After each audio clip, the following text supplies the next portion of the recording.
ফজরের নামাজের পরে কতবার বিসমিল্লাহির রহমানির রহিম পাঠ করলে কি হয়?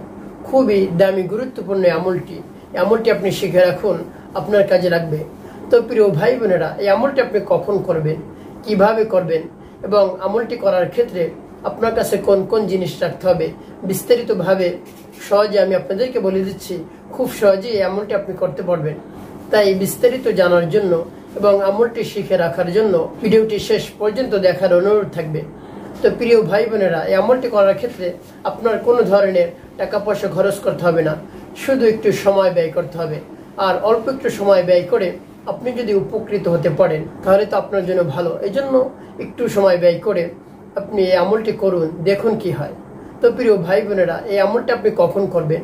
আমলটি আপনি ফজরের নামাজের পর করবেন। ফজরের নামাজ জামাতের সাথে আদায় করে আপনি নামাজের মুসল্লায় বসে এই আমলটি করবেন। তো আমলটি যখন শুরু করবেন, আপনার যদি অজু থাকে তাহলে তো ভালো, অন্যথায় উত্তম রূপে অজু করে আপনি নামাজের স্থানে বসবেন। তারপরে সর্বপ্রথম আপনার গুনার কথা স্মরণ করে, জীবনে যত ধরনের গুনাহ করেছেন সব গুনার কথা স্মরণ করে আপনি 3 বার ইস্তিগফার পাঠ করবেন।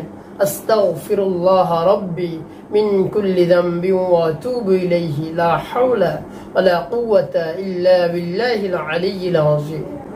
বা এভাবে যখন ইস্তিগফার পাঠ করবেন তখন আপনি মনে মনে নিয়ত করবেন, আপনার গুনার কথা মনে মনে স্মরণ করবেন। হে আল্লাহ, আপনি আমার জীবনের সমস্ত গুনাহ খাতাগুলো মাফ করে দিন।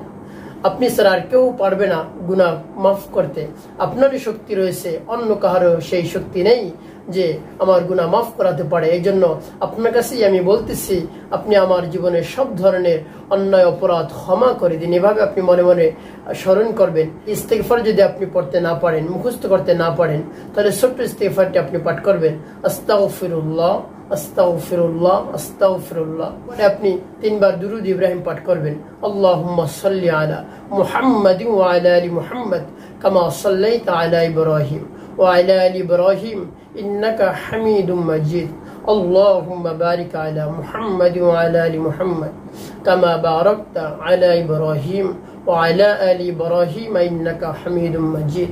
আপনি যদি নবীজি সাল্লাল্লাহু আলাইহি সাল্লামের শানে মুহাব্বতে ভালোবাসা রেখে যদি দুরূদ শরীফ পাঠ করেন তাহলে আপনার উপর রহমত নাজিল হতে থাকে, বরকত নাজিল হতে থাকে। আপনার উপর থেকে সব ধরনের পেরেশানি, দুশ্চিন্তা, হতাশা দূর হয়ে যায়। এর জন্য যখনই দুরূদ শরীফ পাঠ করবেন, মুহাব্বত নিয়ে নবীজি সাল্লাল্লাহু আলাইহি সাল্লামের ভালোবাসা অন্তরে রেখে দুরূদ শরীফ পাঠ করবেন। ইস্তিগফার এবং দুরূদ শরীফ পাঠ করার পরে আমার দেখানো নিয়ম অনুযায়ী আপনি বিসমিল্লাহির রহমানির রহিম পাঠ করবেন।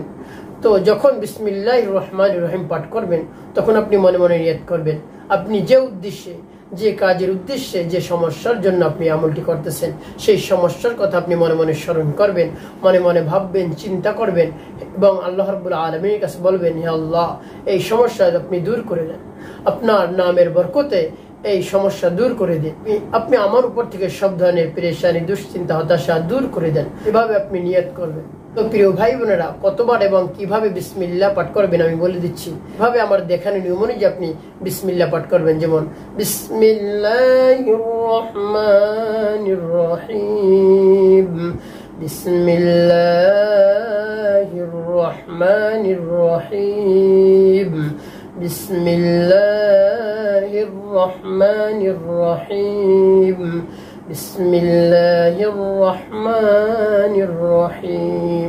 এভাবে আপনি কতবার বিসমিল্লাহির রহমানির রহিম পাঠ করবেন? 41 বার বিসমিল্লাহির রহমানির রহিম আপনি পাঠ করবেন। শেষ যখন 41 বার পাঠ করা হয়ে যাবে, শেষে আপনি আবারও 3 বার দুরূদ ইব্রাহিম পাঠ করবেন। আল্লাহুম্মা সাল্লি আলা মুহাম্মাদ ওয়া আলা আলি মুহাম্মাদ কামা সাল্লাইতা আলা ইব্রাহিম ওয়া আলা আলি ইব্রাহিম ইন্নাকা হামিদুম মাজিদ। আল্লাহুম্মা বারিক আলা মুহাম্মাদ ওয়া আলা আলি মুহাম্মাদ কামা বারাকতা আলা ইব্রাহিম ওয়া আলা আলি ইব্রাহিম ইন্নাকা হামিদুম মাজিদ।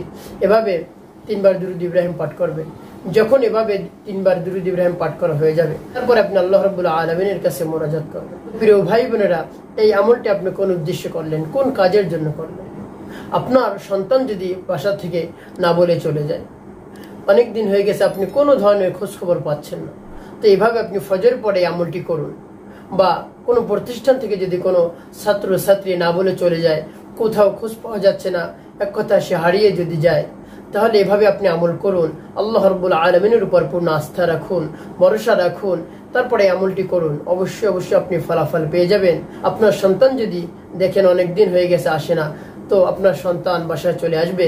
তারপর কোনো প্রতিষ্ঠান থেকে যদি কোনো ছাত্রছাত্রী চলে যায়, না বলে কোথাও চলে যায়, বাড়ি যায় না, অন্য কোথাও চলে যায়, সেই ছাত্রছাত্রী অবশ্যই বাসায় চলে আসবে, মাদ্রাসায় চলে আসবে, স্কুলে চলে আসবে। এভাবে যদি আমার দেখানো নিয়মে যে আপনি আমল করতে পারেন, সর্বশেষ আপনি আল্লাহ রাব্বুল আলামিনের কাছে দোয়া মোনাজাতে বলবেন, হে আল্লাহ, যে উদ্দেশ্যে আমি আমল করলাম সেই উদ্দেশ্য আপনি পূরণ করে দিন এবং আমার থেকে সব ধরনের দুশ্চিন্তা, পেরেশানি, হতাশা দূর করে দিন। আমি একেবারে হতাশাগ্রস্ত হয়ে পড়েছি, কি করব? এইভাবে আপনি আল্লাহ রাব্বুল আলামিনের কাছে মোনাজাতে বলবেন। অবশ্যই অবশ্যই মহান রব্বুল আলামিন সেই মোনাজাত কবুল করে নেবেন এবং দুশ্চিন্তা, পেরেশানি সব কিছু দূর করে নেবেন।